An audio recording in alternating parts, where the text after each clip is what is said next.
In this video, our technical analysis last night for the Bitcoin price has played out exactly as predicted. But the question is, what is the trend of the latest Bitcoin price action? Is it an uptrend or is it a downtrend? And guys, right now, you now have the chance to own this video as NFT. Stay tuned to know more.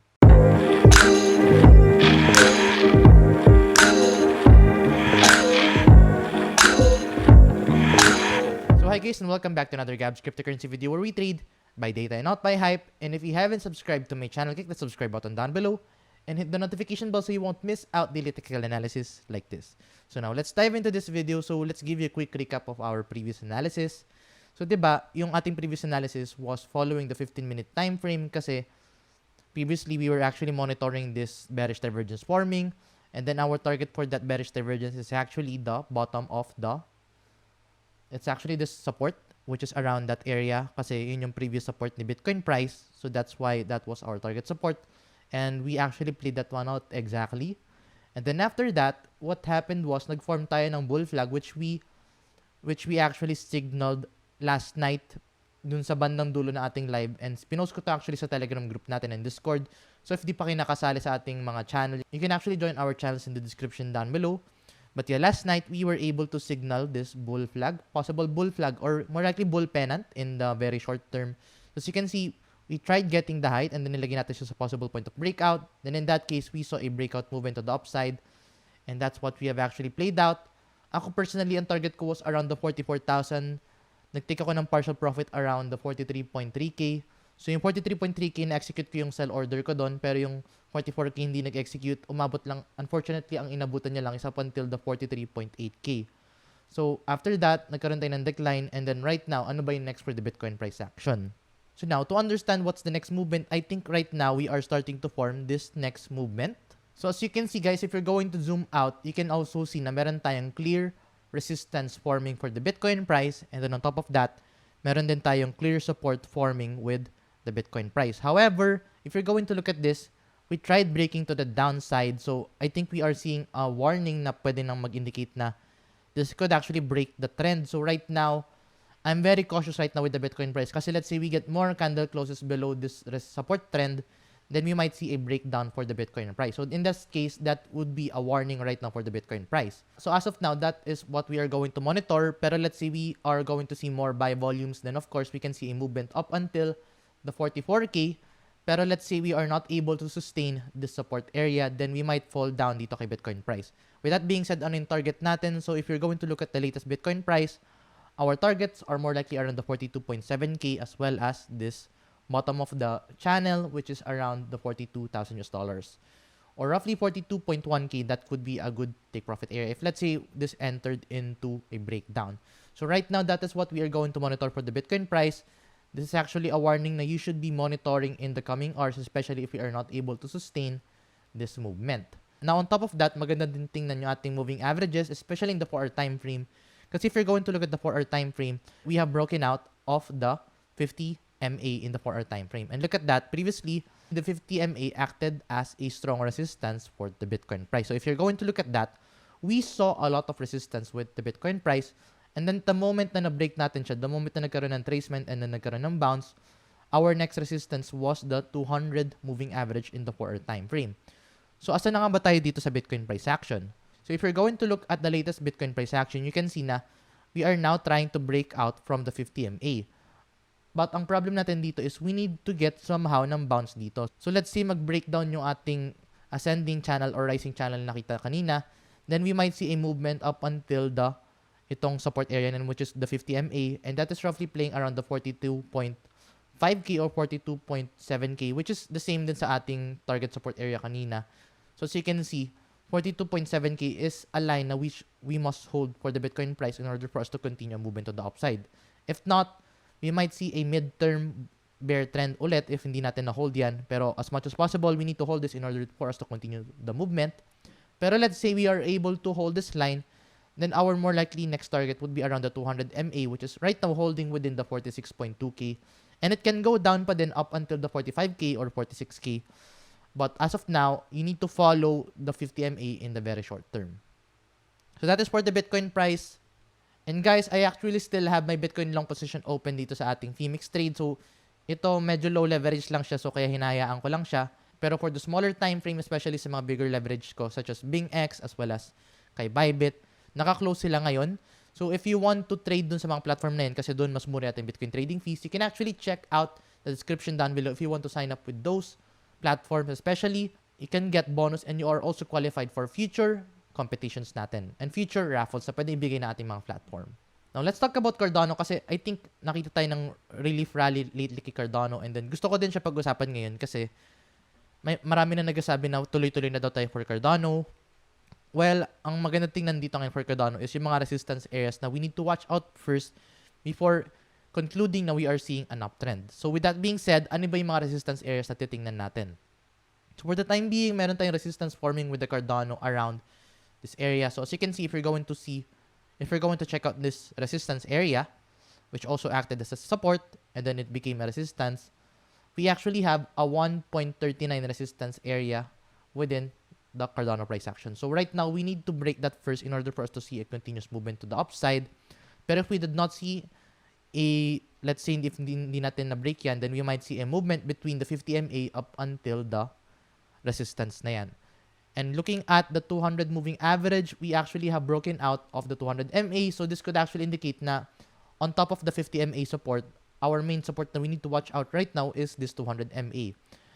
And right now, we badly need more buy volume in order for us to continue to the upside. Kasi if hindi, this could actually lead into fake out, especially this movement. Ito isang example ng movement na nagkaroon tayo ng breakout, pero nakukulangan tayo ng ating buy volume. So in that case, nag-lead siya into a fake out. So right now, we must hold the 200 MA and we must get more buy volume in order for us to see a movement to the upside with the Cardano price action. And for the time being, wala akong tinatrade na Cardano for the short term. Ang nagpapagalaw ng Cardano ko ngayon is yung spot wallet ko. So kita nyo, kahit wala akong trade sa futures trading, ang mahalaga dun is meron ako nakabuy sa spot wallet. And then yung spot wallet ko ngayon ang nagpapagalaw sa mga positions ko. So that is for the Cardano price action. So now, let's talk about NFTs naman. And as you can see, NFT is a non-fungible token. It's a digital asset which is stored on a blockchain. And of course, NFTs has their own intrinsic values depending on their use cases. So depende kung ano yung purpose na NFT na yan. May ibang NFTs dahil may magandang project sila. May ibang NFTs na gawa ng mga sariling personalities. And then may mga ibang NFTs na yung kanilang intrinsic value is actually stored because of their artistic value, yung kanilang musical value, or different cases. So in this case, we have now also posted our first set of NFTs dito sa Gabs Crypto, and it's actually owning my YouTube videos. So right now, you now have the chance to own my YouTube videos using this NFT. So as you can see, meron tayo actually pinost ngayon na NFTs, which is this exactly as predicted. So this exactly as predicted NFT is actually a clip of our NFT video. So as you can see, punta tayo sa isang example. So this is an example of our NFT. So let's open this specific NFT. And then as you can see, ngayon naka-up siya for 0.01 Ethereum or roughly around 1,500 pesos. So you now have the chance to own this. You can actually buy this. And then as you can see, this clip na naka-play ngayon is actually attached to the original YouTube video kung kailan siya nag-play out. So as you can see, you can now actually check out this video.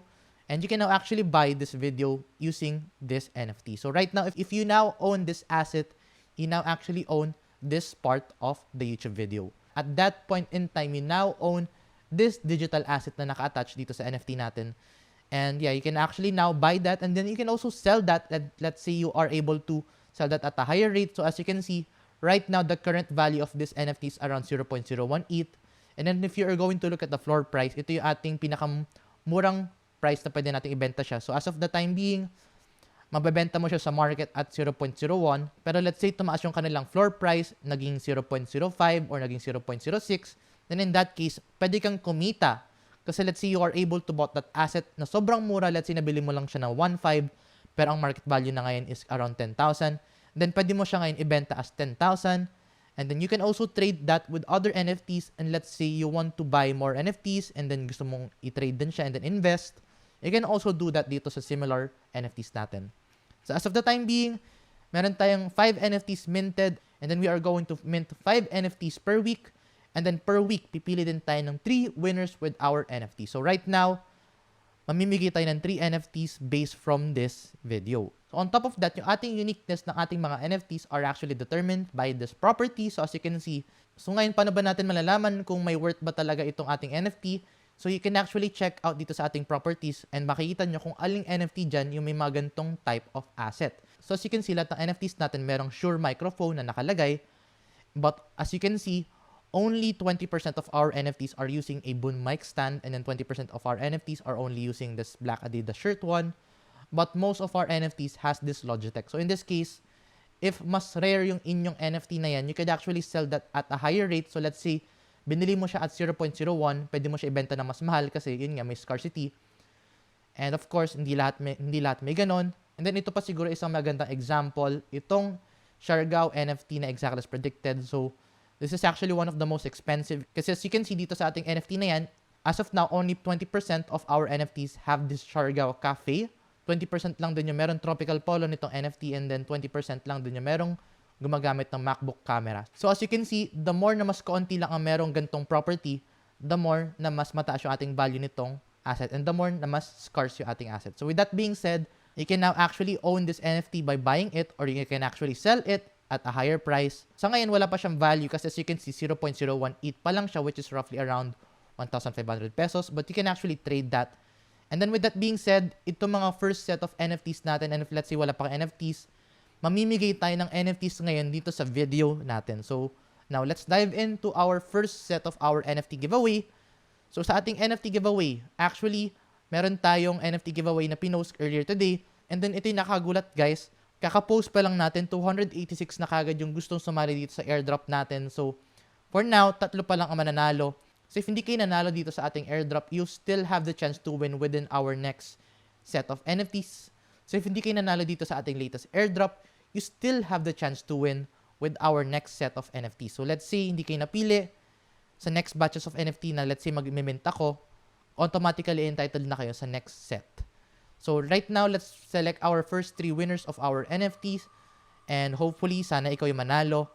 But right now, let's see who are the first 3 winners. And our first winner is actually jvcoleros@gmail.com. So congratulations, jvcoleros@gmail.com. You now won a free NFT. So papamigay ko itong NFT sa inyo ng libre, and then you can actually sell that at the same rate. Then, or you can actually sell it at a higher price, depending kung ano gusto mo mangyari din dyan sa NFT. Now, let's move on to our next winner. So, right now, we are now spinning the wheel, and then let's see who is the next winner.